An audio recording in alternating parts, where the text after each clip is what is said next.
ენა დაიმოკლეთ არა მაგიაში შენ და ხელდა გაგებინა. ისა კაცო? ეზოში მაქარავე შომიყვანია. ალვე გაცხადებას დავწერ.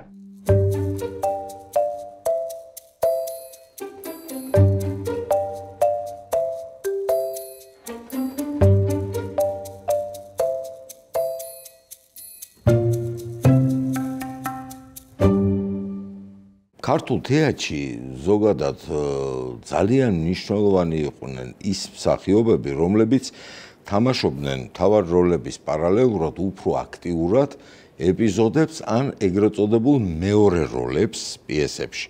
ერთ-ერთი ასეთი გამორჩეული არტისტი იყო ემანუელ აფხაიძე რუსთაველის თეატრში და მე მახსოვს ჩემი პედაგოგებისგან, როდესაც იყო ხოლმე საუბარი ბატონ ემანუელზე, სტეფანე ჯაფარიძეზე, გიორგი საღარაძეზე, იმიტომ რომ ეს ის თეატრი იყო, სადაც ქუხდა აკაკი ხორავას და აკაკი ვასაძის სახელი, შემდეგ გიორგი დავითაშვილის, უკვე შემდგომ წლებში შვიდკაცას წევრების, შემდეგ უკვე გადასული სერგო ზაქარიაძის ამ თეატრში და ეს ადამიანები ყველა ამ პერიოდში ინარჩუნებდნენ სწორედ აი სტაბილურად ძალიან მნიშვნელოვან ადგილს თეატრის რეპერტუარში და ბატონი ემანუელის მაგალითზე რო ვთქვათ, მან შემოქმედებითი მოღვაწეობა დაიწყო ახმეტელის პერიოდის რუსთაველის თეატრში, ის მოესწრო და მონაწილეობდა მაგალითად თეთნულში, აი ესეთ გახმაურებულ სპექტაკლში ან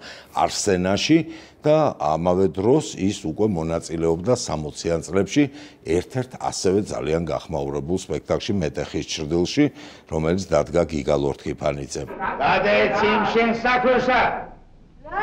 ძალიან მიწევს და გამიწევს. ძალიან მიწევს. მე დანოთვილი შვილი. ეტურტლიან ტუბლები რო აქვს, ორაგული ვიწინ დამიგო. ალამი მაინც გეტყვ რა.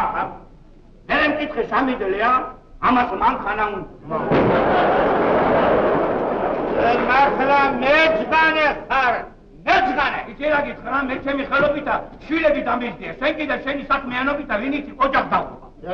აი მან ნამდვილად ეგ არის რა. ენა დაიმოკლეთ არა მაგიაში შენ და ხელდა გაგებინა. ისა კაცო? ეზოში მაქარავე შომიყვანია. ალვე გაცხადებას დავწერ. ალვე კი არა. არაფერი საგესალოთ. არაფერი საგესალოთ. ეი ჯიქურა ათიკლება, როცა იმ შენს მანქანას სასტრაფო დახმარებათ ეს შაღება. ვაი, შენ ჩაგაწვინეს იმ გაკრას კუკუბოში. აი, გატოვა მარტო ვეშაში.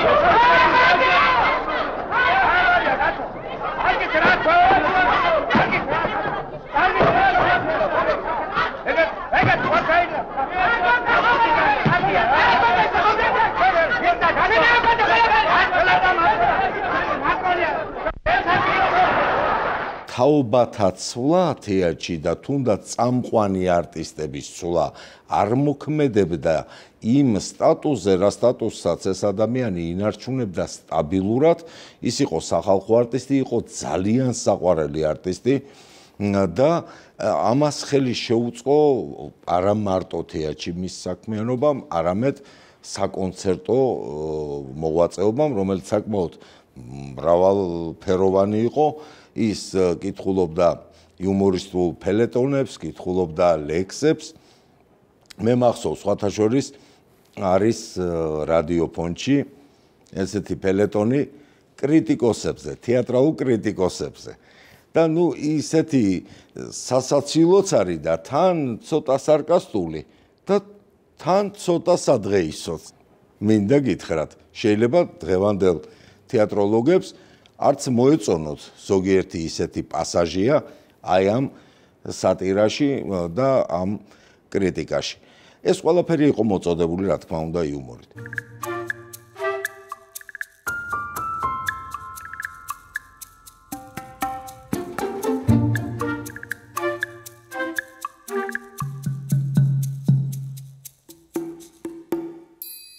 ემანუელ აფხაიძე იყო საოცარი პარტნიორი ეროსი მანჯგალაძის ესპანელ მღვდელში და ეს ლოპესის და დიაგოს მთელი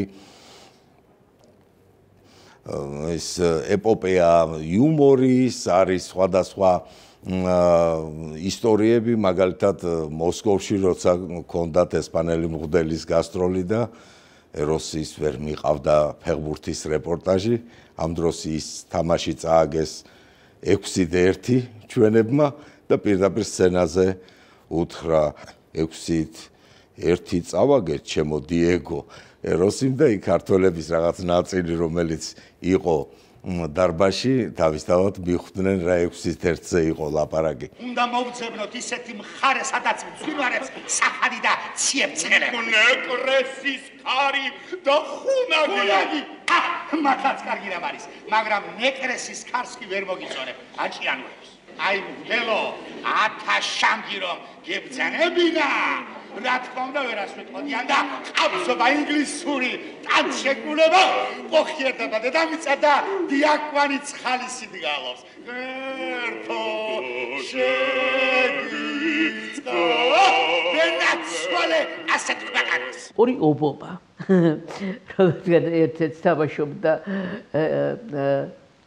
ეროსი მანჯგალაძე და მეორე ეს იყო ემანუელ აფხაიძე ისინი ისხდნენ პირა ეს ზემოდან იყვნენ გადამჯდარი მესერზე ტაძრის მესერზე მაგრამ ტაძარი იმდენად პატარა იყო რომ ისინი ძალიან დიდები ჩანდნენ ჩანს ეს ფოტოებზე და ისეთი ყალბი ხმით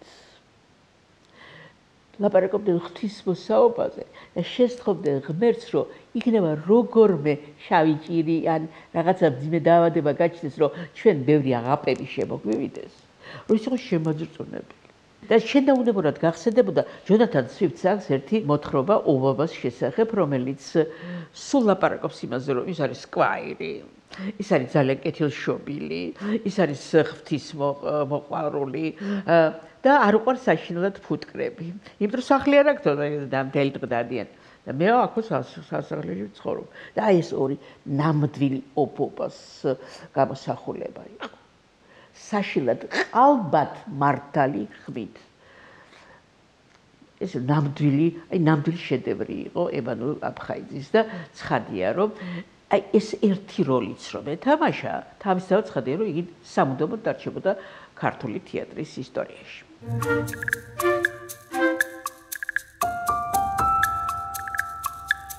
ემანუელ აფხაიძე ერთ-ერთი გამორჩეული ფიგურაა ქართული თეატრის ისტორიაში, რომელსაც თავისი განსაკუთრებული ფერი, პეწი, ხასიათი, სტილი ჰქონდა იმ თანავარსკვლავედში, რომლის დროსაც მას მოუწია მოღვაწეობა. ეს არის ქართული თეატრის ოქროს ხანა 20-იანი წლებიდან 60-იანი წლების ბოლომდე. ძალიან მნიშვნელოვანი პერიოდი და საუკეთესო რეჟისორების, საუკეთესო სპექტაკლების, საუკეთესო მსახიობების ხანაა და აი ასეთ ფართო დიაპაზონში და ძალიან ფართო სპექტრში მან თავისი კვალი დაამჩნია ქართული თეატრის ისტორიას.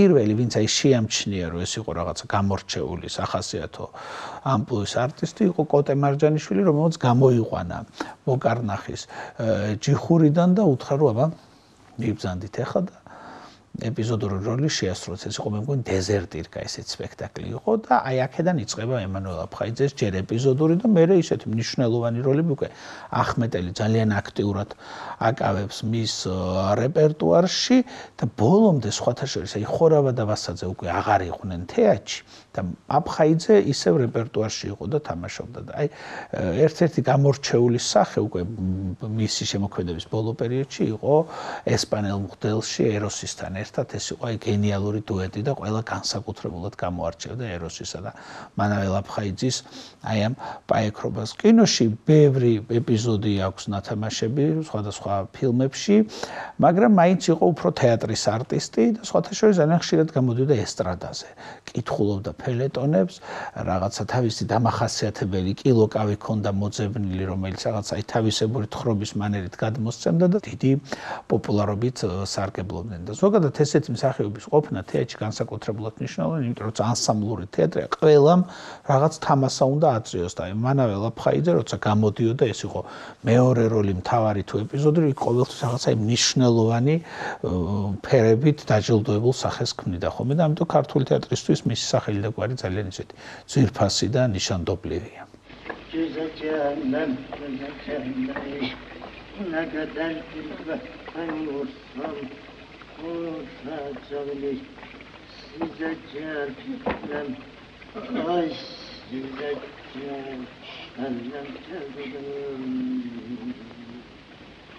Ay hadi.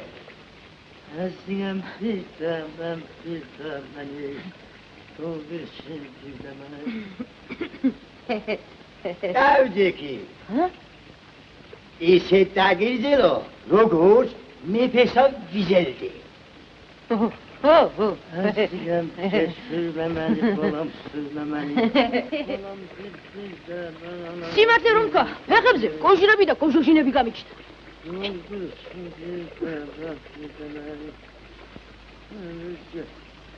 აი აქ ზურგში აბედისავით გამომივიდა. აგურით უნდა გავიხეხო. აგური? ო, ეგრე მიჩეული ვარ. მე მუდამ აგურით ვიხეხები ხოლმე. აგურით რომ მაგრად გავიხეხები, ერთ წელიწადს მყოფს. აღარ სტუდიიდან როგორც წესი გამოდიოდა ძალიან კარგი პროფესიონალი მსახიობები.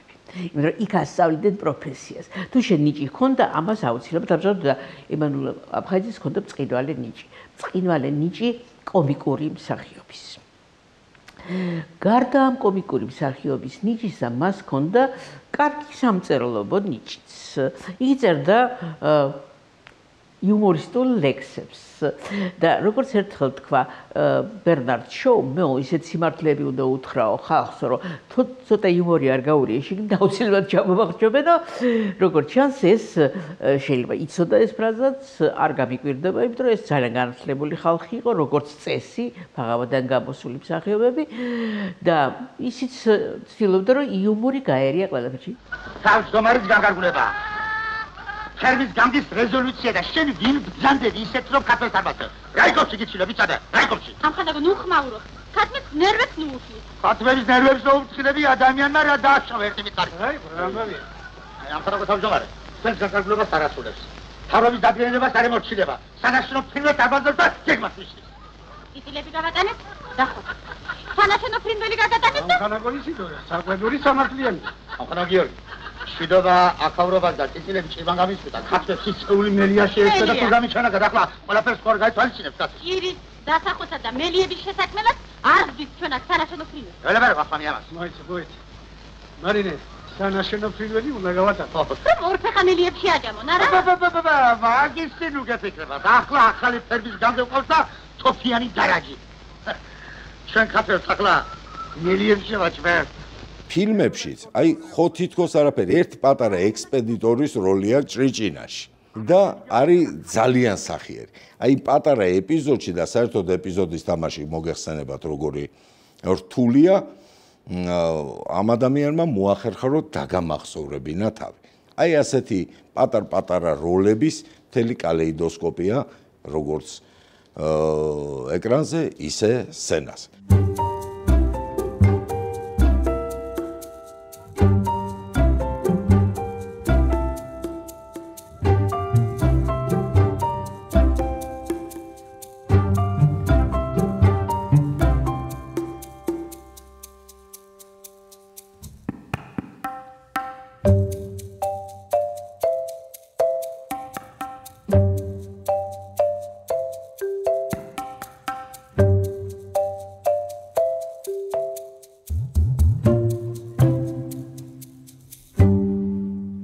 ემანუელ აფხაიძე სხვა ეპოქაში რო ეცხოვრა, ალბათ უფრო პოპულარული იქნებოდა ვიდრე არის შემორჩენილი მისი სახელი დღეს, იმიტომ რომ ძალიან ძნელია, როცა სცენაზე შენი პარტნიორი არის ეროსი მანჯგალაძე, რამაზ ჭყიკვაძე და სხვა ვარსკვლავები, იქ კონკურენციის გაწევა ძალიან მნიშვნელოვანია, მაგრამ აი ემანუელ აფხაიძეს დამსახურება ისიც არის, რომ ეროსი მანჯგალაძე და რამაზ ჭყიკვაძე გახდნენ ესეთი მაგარი არტისტები, იმიტომ რომ ისეთი ღირსეული პარტნიორი იყო, ისეთ კონკურენტუნარიან გარემოს ქმნიდა ემანუელ აფხაიძე ასეთ არტისტებთან, რომ მეტ მოტივაციას უღვიძებდა და უცოცხლებდა აი ასეთ მსახიობებს.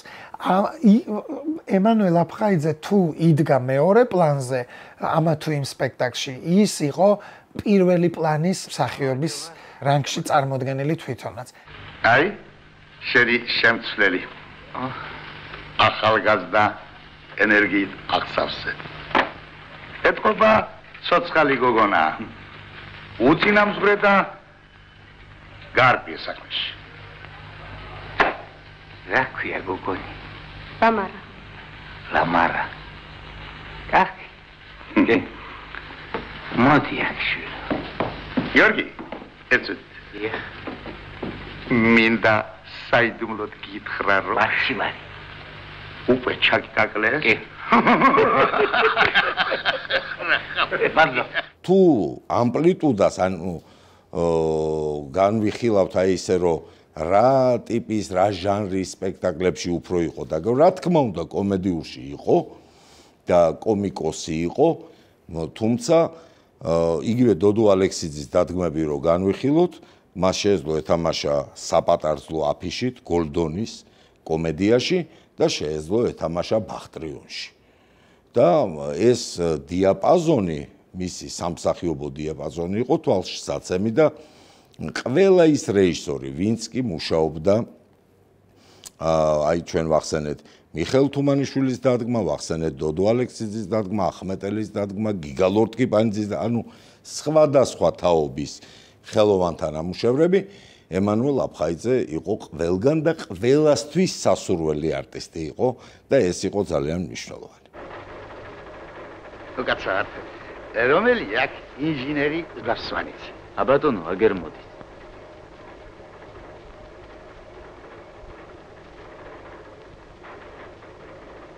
გამარჯობა. სალამი ბატონო. ერთი აქეთ მოიწევს. აგერ 3 საათია სამთლი დავეძებ შემსაკუთარ ქალიშვილს და ვერ გამოვიცანი რომელია.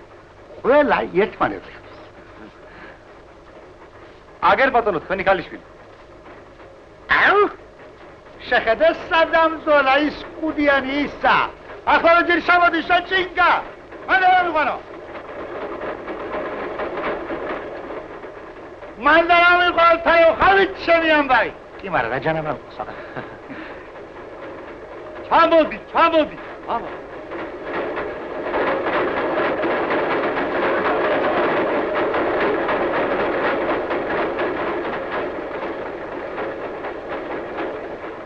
Berak, parashuters xwar. Ara miqano man, salami khnebi asse, bayraghi midigar mogiderfri. Ar mobzadeb safsi. Kargati. პირველად რომ მიხვალ ამ კოლექტივს რო შეუერთდეთ რაღაცა, გაქვს აბსოლუტურად დიდი მოკრძალება და რიდი ამ მსახიობების. რა ვიცი, ჩვენ ეგრე ვიყავით, რომ უდიდეს პატივს ვცემდით და სულ ესე რო გაივლიდნენ, ესე ვიდექით და რაღაცა თავზე გადაგვისმევდნენ ხელს და ძალიან გვათამამებდნენ სხვათა შორის. და ბატონი ემანუელი იყო იცით რა რაერი მეგობრული. აი უნდოდა რომ თავისუფლად ყოფილიყავით. აი იყო როგორც მამა, როგორც მეგობარი და ამ დროს როგორც უფროსი მსახიობი. რაღაცას ისე აი სიტყვა უნდა ვიხმარო, რა ვქნა, ტონკად გვეტყოდა რაღაც შენიშნოს. ეხლა ჩვენ როლს არ თამაშობდით, მაგრამ ხო უნდა იცოდე როგორ დადგე სცენას, როგორ მოერგო რაღაცა და უდიდესი სიყვარული გქონდა და უდიდესი პატივისცემა. ძალიან თბილი პიროვნება იყო. ძალიან თბილი, რომ მეტი არ შეიძლება და როგორც მსახიობს ნამდვილად ეხლა ამ გადასახედიდან იყო ძალიან დიდი მსახიობი. მაგრამ მაშინ იყო მის მიმართ ძალიან დიდი მოკრძალება. აი ხო არის რომ არიან მსახიობები ძალიან მიგიღებენ რამე და შენც ძალიან თამამდები. მაგრამ აი ბატონ ემანუელთან ეს არ შეიძლებოდა. იყო ძალიან მეგობრული, მაგრამ ყოველთვის იყო ზომიერი დამოკიდებულება. ჩვენ ვიყავით მისი პატარა კოლეგები. არც შენი სურვილია ხალხი იყოს ბედნიერი, მიხედე, რაც გიმზადებს იუდა და შენი მტერი.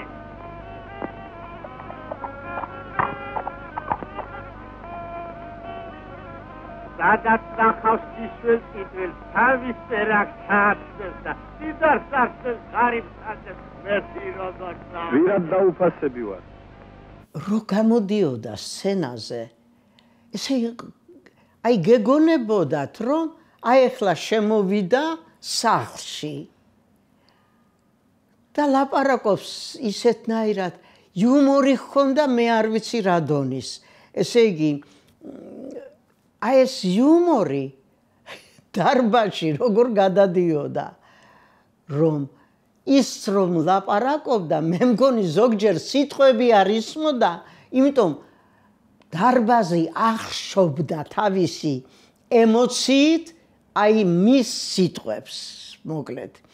იუმორი ჰქონდა, მაგრამ ისეთი ის კი არ ჰქონდა, აი ამ ხასიათის გამოვლენა კი არ იყო. ხო იცით, ზოგი ფიქრობს, რომ სახასიათოა და კლოუნადამდე დადის. ისეთი მართალი იყო, ისეთი ბუნებრივი იყო, რომ აი გეგონებოდა, რომ სადღაც ზიხარ ზღვის პირზე და ყვება ამბავს პიროვნება. აი ესეთი თავისუფლება მოჰქონდა სცენიდან.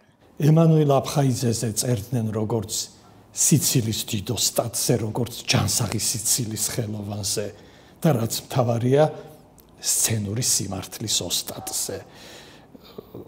ერთი რეცენზიაც კი დაიბეჭდა სიხარულის მომნიჭებელი. მაყურებელს ის ძალიან უყვარდა. თავისი ნიჭიერებით, შრომის მოყვარეობით და როცა ემანუელ აფხაიძის 60 წლის თავი აღინიშნა, აკაკი ხორავამ დაწერა წერილი გულთბილი მეგობარი. ასეთი იყო ემანუელ აფხაიძის ნატურა.